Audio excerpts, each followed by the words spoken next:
પેલો 8 ચોપડી વાળાનો ભાઈબંધ નથી ને. સન્માનનીય મંચ, અમારા પ્રદેશ પ્રમુખ માનનીય અમિતભાઈ ચાવડા, આપ તમામ ખેડૂત મિત્રો, ખરી ટૂંકી 2 વાત તમારી વચ્ચે કરવા માંગુ છું. બધા જ વક્તાઓ બહુ વિગતે વાત કરી અને સાપકડામાં હું 3જી વખત આવ્યો.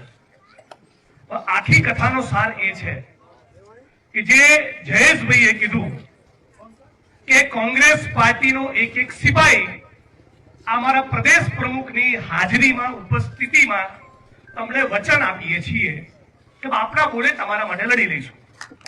આ વાત તો પાકી. હવે મહેરબાની કરીને તમે આ ચોરોથી થાકો ને, 30 વર્ષ થયા, હવે તો તમે થાકો. તમે અને હું દુનિયાની શક્તિ લગાડીને રેલી કરીએ, યાત્રા કરીએ, ધરણા કરીએ, આંદોલન કરીએ, જેલોમાં જઈએ, એફઆઈઆર બોલીએ, ફરી આનો બટન દબાવો તો મોત આવે કે નહીં? આ આપણે બંધ કરવું પડશે ને મારા વાલા. થાંભલાના મુદ્દે દિલો જાનથી તમારી સાથે હજી 4થી વખત સાપકડ આવવાની તૈયારી, 5મી વખત બોલાવો તો 5મી વખત આવીશ. અમે સવારે ઉઠીએ અને રાત્રે હુઈ જઈએ, આ જ ધંધો કરીએ છીએ. લોકો માટે લડવા સિવાય અમારા જીવનમાં બીજી કોઈ પ્રવૃત્તિ નથી. પણ માનનીય લાલજીભાઈની, નૌશાદભાઈની, ઋત્વિજભાઈની, ગીતાબેનની, મહેશભાઈ રાજકોટિયાની, અમારી બધાની ચિંતા એ છે. આ થાંભલા વાળો પ્રશ્ન 2 મિનિટ આપણે સાઈડમાં મૂકી દો. 400 નો બાટલો 600 કર્યો, આપણે ચૂપ રહ્યા. 800 કર્યો એટલે ફરી ચૂપ રહ્યા. એટલે 1000 કરે કે નહીં કર્યો? અને હજી નહીં બોલે 1200 કરશે કે નહીં કરે? કરવાને ને. આપણી ઉઘાડી આંખ સામે 400 નો બાટલો 1000 પહોંચાડ્યો. અદાણીને, અંબાણીને દુનિયાના ગૌચર પથરાયા. એક સમાજ બાકી નથી જેને ગાળો ભાજપના નેતાઓએ ના મૂકી. આમ સ્ત્રીઓને નગ્ન કરીને મણિપુરમાં ફેરવી આપણે ચૂપ રહ્યા. મધ્યપ્રદેશના મંદસૌરમાં ખેડૂતની છાતી પર ગોળીઓ મારી તો આપણે મોરબીમાં કે સુરેન્દ્રનગરમાં કલેક્ટરને આવેદનપત્ર આપ્યું ના. ઉત્તર પ્રદેશના લખીમપુર ખીરીમાં બોલેરો ગાડી એક મંત્રીના દીકરાએ ખેડૂતની છાતી પર ચડાઈ અને ચગડી કચડી પતાઈ દીધો. 4 ખેડૂતો. અને છતાં આપણે ગુજરાતના ખેડૂતો બોલ્યા નહીં. કચ્છના પેલા ખેડૂતને જેને 30,000 થાંભલાના પકડાયા અને જે ખેડૂતને રૂપિયો નહીં આપ્યો એની ચિંતા સાપકડાએ કરી હોત તો સાપકડામાં થાંભલો જ ના આવે.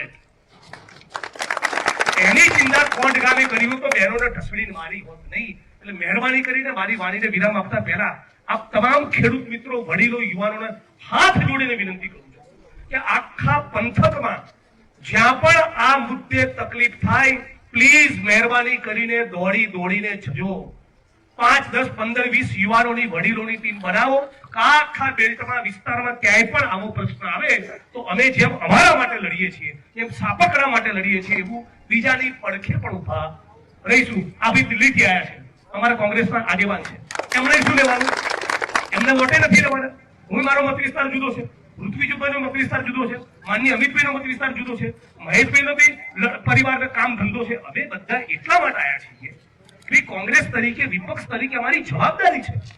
વિપક્ષ તરીકે અમારું કર્તવ્ય બને કે મીડિયામાં બોલીએ, વિધાનસભામાં બોલીએ, રોડ પર તમારી સાથે ઉતરીએ, પણ સામે અમે પણ તમારા પોતાના હિતમાં, પોતાના દીકરા દીકરીઓના હિતમાં વિચારો કે જે લોકો આ કેવા કોની જોડે આપણે વળતર માંગીએ છીએ. આ રામ મંદિરના 200 કરોડ થઈ ગયા.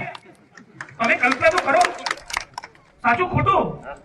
આખા ગુજરાતના, ભારતના ખૂણે ખૂણેથી આપણા હિન્દુ ભાઈ બહેનોની આસ્થાનું પ્રતીક.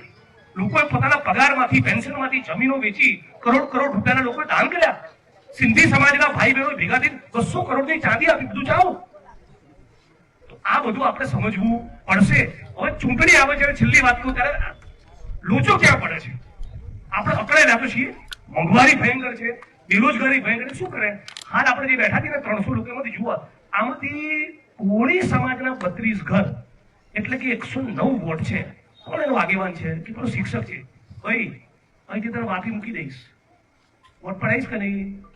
દલિત સમાજનો આગેવાન, હા, તારા મોટા ભાઈ પર 2 કેસ થયેલા, પણ અંદર ઘલાવું તો વોટ પડાવે છે.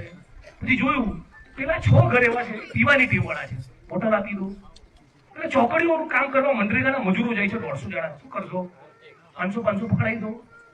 એટલે પૈસા, દારૂ અને સત્તાનું દમન અને દાદાગીરી કરીને ચૂંટણીઓ ફેરવી નાખે છે. વોટ ચોરી પણ કરે છે. તો આનો ઈલાજ એ જ આ ગામમાંથી, આ તાલુકામાંથી, આ જિલ્લામાંથી, આ ગુજરાતમાંથી, આ ચોરોને પાડવા માટે કચ્છ કચાઈને ક્રાંતિ કરો, એક નવો સૂરજ ઉગે એવી જવાબદારી તમે પણ લો, અમે પણ લઈએ.